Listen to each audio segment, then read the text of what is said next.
Good morning. ప్రభువైన యేసుక్రీస్తు వారి పరిశుద్ధ నామములో అందరికీ శుభాలు. ఈరోజు మన అనుదిన ఆత్మీయ ఆహారంగా సామెతల గ్రంథం 18:14 చదువుకుందాం. 18వ అధ్యాయం 14వ వచనం. నరుని ఆత్మ వాని వ్యాధి నోర్చును, నలిగిన హృదయమును ఎవడు సహింపగలడు. అంటే ఒకవేళ శరీరానికి ఏదైనా వ్యాధి కలిగినా, ఏదైనా అనారోగ్యం వచ్చినా ఆత్మ ధైర్యంగా ఉంటే అది భరించగలదు. ఆ శరీరానికి చికిత్సని పొందుకునేంత వరకు కూడా ఆత్మ దాన్ని భరిస్తూ సహిస్తూ ధైర్యంగా కృంగిపోకుండా ధైర్యంగా నిలబడగలదు. ఎప్పుడంటే ఆత్మ స్ట్రాంగ్గా ఉన్నప్పుడు, మన ఆత్మ ధైర్యంగా బలంగా ఉన్నప్పుడు శరీరానికి తగిలిన గాయాన్ని భరించగలదు. కానీ ఒకవేళ ఆత్మే బలహీనమైతే దాని పరిస్థితి ఏంటి? శరీరం దాన్ని భరించలేదు కదా. శరీరానికి గాయమైనా పర్లేదు కానీ, శరీరం బలహీనమైనా పర్వాలేదు కానీ, మన ఆత్మ బలహీనమైతే మన జీవితము ఎందుకు పనికి రాని విధముగా, ఏమీ చేయలేని విధంగా కృంగిపోయిన జీవితంగా ఉంటుంది. కాబట్టి మన యొక్క జీవితంలో ఆత్మీయంగా ధైర్యంగా ఉండడం శరీర సంబంధమైన బలం కంటే ఆత్మ సంబంధమైన బలం చాలా అవసరం. ఉదాహరణకి యోబు భక్తుడిని తీసుకోండి.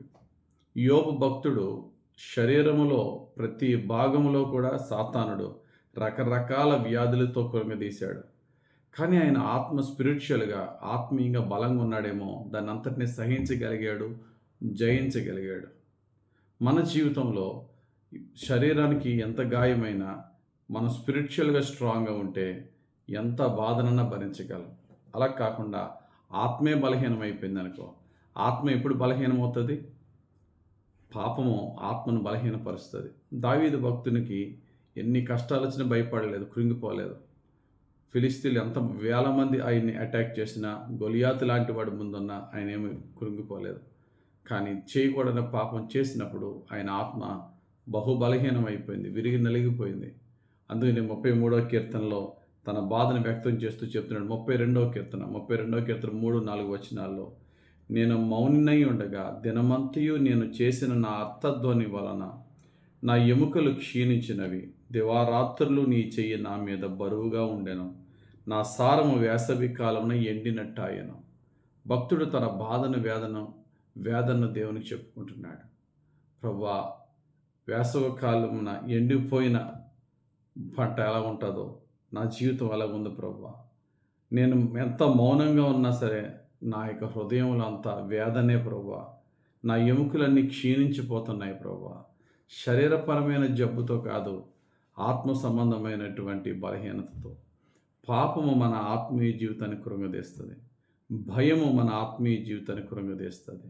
ఎందులన్నా ఫెయిల్యూర్ అయితే డిసప్పాయింట్మెంట్ మన ఆత్మీయ జీవితాన్ని కృంగదీస్తుంది. కానీ దేవుడు ఈరోజు చెప్తున్న మాట ఏంటంటే, పరిస్థితులకు భయపడిపోయి లేక ఒక ఓటమి వస్తే కృంగిపోతే, నీ ఆత్మీయ జీవితంలో నువ్వు బలహీనమైపోతే, నువ్వు ఇంక ఏమీ చేయలేని చేతకాని వాడివైపోతావు. జాగ్రత్త. శరీరానికి వచ్చిన అనారోగ్యాలకి మనం వైద్యుని దగ్గరికి వెళ్ళి ఎలాగైతే మరలా మన శరీరాన్ని బలపరుచుకుంటామో, ఆత్మ బలహీనమైపోయినప్పుడు ఆత్మను బలపరిచే విధానం ఎలాగా? భక్తుడైనటువంటి పౌలు కొలసీలకు రాసిన పత్రిక 3వ అధ్యాయం 16వ వచనంలో చెప్తున్నారు, మన ఆత్మీయ జీవితాన్ని ఎలా బలపరుచుకోవాలో. కొలసి 3:16, సంగీతముతోనూ కీర్తనలతోనూ ఆత్మ సంబంధమైన పద్యములతోనూ ఒకరిని ఒకడు బోధించుచు బుద్ధి చెప్పుచు కృపాసహితముగా మీ హృదయములలో దేవుని గూర్చి గానము చేయుచు సమస్త విధములైన జ్ఞానముతో క్రీస్తు వాక్యం మీలో సమృద్ధిగా నివసింపనీయుడి. ఈ విధంగా మీరు ఆత్మీయ జీవితాన్ని బలపరుచుకోగలరు. భయమే వచ్చినా, నిరుత్సాహమే వచ్చినా, పాపపు శోధనే వచ్చినా వాటిలో పడకుండా మిమ్మల్ని నిలబెట్టేది దేవుని వాక్యము, ఆరాధన, స్తుతి, పరిశుద్ధ సహవాసము. కాబట్టి ఈ విధంగా మనం ఆత్మీయంగా బలపడితే, బైబిల్లో ఎంతోమంది భక్తులు ఎంత క్లిష్టమైన కష్టమైన పరిస్థితుల్లో కూడా నిలబడిన వారు ఉన్నారు. చూడండి, యెహోషువ చూడండి. యెహోషువతో పాటు వెళ్ళిన వారు, కాలేబు యెహోషువలతో పాటు మిగిలిన 10 మంది ఆ యొక్క వేగుల వారిగా పంపించాడు. ఆ యొక్క కానాను దేశం ఎలా ఉంటుందో చూసి రమ్మని మోషే. అయితే 10 మంది బ్యాడ్ రిపోర్ట్ ఇచ్చారు.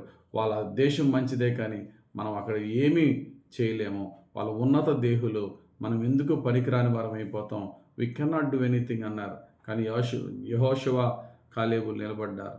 కాలేబు అంటాడు, నాకు ఇప్పుడు 85 సంవత్సరాలు, కానీ 40లో ఉన్నప్పుడు నేను ఎంత బలం ఉన్నాను, ఇప్పుడు అంతే బలం కలిగి ఉన్నాను అంటాడు. ఎక్కడి నుంచి వస్తుంది ఆ బలం? 40లో ఉన్న బలం 80లోకి ఎలా వస్తుందంటే, స్పిరిచువల్‌గా స్ట్రాంగ్ ఉన్న వ్యక్తి, ఆత్మీయంగా బలంగా ఉన్న వ్యక్తి, శరీరపరమైనటువంటి బలహీనతలన్నిటిని కూడా ఆయన జయించగలడు. ఈరోజు మన జీవితంలో కూడా శరీరపరమైనటువంటి బలము కంటే ఆత్మ సంబంధమైన బలం కొరకు ప్రయాసపడదాం. ఆత్మ సంబంధమైన బలంగా ఉంటే మానసిక ఒత్తిడి కానీ, శరీర బలహీనత కానీ ఆత్మ భరించగలదు, వాడిని జయించగలదు. కాబట్టి దేవుడిని అడుగుదాం, ప్రభువా నన్ను ఆత్మీయంగా బలపరచు. ఒక చిన్న బ్యాడ్ న్యూస్ వస్తే చాలు నేను కృంగిపోతున్నాను ప్రభు. చిన్న దుర్వార్త వస్తే చాలు, అప్పటి వరకు ఎంతో ఆత్మీయంగా ఉంటున్నాను, నేను ఒకేసారి కృంగిపోతున్నాను ప్రభు. నా ఆత్మ బలహీనంగా ఉండకూడదు, నా ఆత్మ బలంగా ఉండాలి. అలాగైతే ఏం చేయాలి? వాక్యముతోనూ, పాటలతోనూ, ఆరాధనతోనూ, పరిశుద్ధుల సహవాసముతోనూ ఒకరిని ఒకరు బలపరుచుకొనుచు కృపాసహితంగా మాట్లాడుకుంటూ మీలో దేవునిలో బలపడండి అని వాక్యం చెప్తున్నారు. కనుక మనం ఎక్కువగా మరి చక్కటి స్తుతి ఆరాధనతోనూ, వాక్య ధ్యానంతోనూ, ప్రార్థనలోను గడిపి ప్రతి దినము మన ఆత్మీయ జీవితాన్ని బలపరుచుకుందాం. అప్పుడు చిన్న పెద్ద కష్ట నష్టాలు వచ్చినా, ఏ దుర్వార్తలు వినబడినా, ఏ విధమైనటువంటి అనారోగ్యాలు వచ్చినా కృంగిపోం. యేసయ్య పట్ల విశ్వాసంలో బలపడుతూ ముందుకు సాగిపోదాం. ఆత్మీయంగా బలపడదాం. శరీర సంబంధమైన బలహీనతలను జయిద్దాం. దేవుడు తన పరిశుద్ధ వాక్యం మన జీవితంలో నెరవేర్చునుగాక. ఆమేన్. పరిశుద్ధుడా, ప్రేమ కలిగిన తండ్రి, నీవు మమ్మలను ఆత్మీయంగా బలపరిస్తే మేము పాపాన్ని జయించగలం.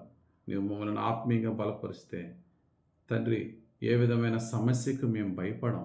నువ్వు మమ్మల్ని ఆత్మీయంగా బలపరిస్తే శరీరంలో బలహీనంగా ఉన్నా సరే కృంగిపోవు నాయన.